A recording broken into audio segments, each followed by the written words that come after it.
Hello guys, magandang araw, magandang tanghali sa ating mga followers, viewers.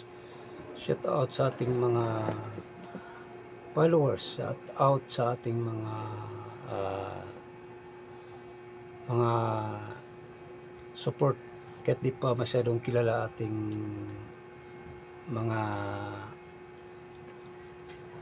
ina itong video, no? Parang ano ba?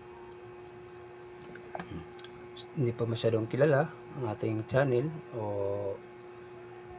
hihingiin ko sa inyo ang magandang kalooban nyo, suportahan nyo itong channel natin para sa ganun na tayo po ay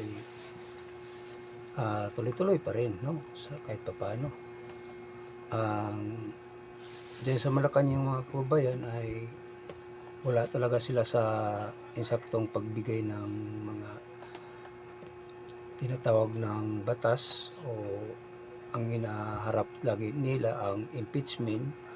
So marami ng mga senador na hindi sang-ayon sa impeachment, no?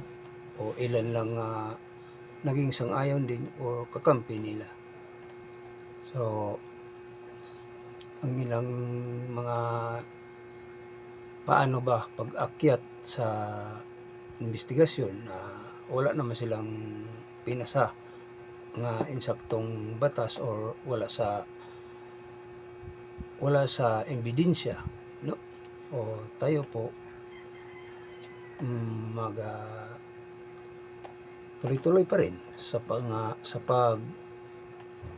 pag-discuss natin or hindi ang mga mamayan sang-ayon sa impeachment, no? So nabalitaan rin natin na si Inday Sara kapag di ma-impeach ay isa rin na mag-resign siya sa pagka-vice president, no? So kung ano katotoo, pero di pa tayo maniwala kahit papaano. So hanggang dito lang tayo mga kabayan. Maraming salamat.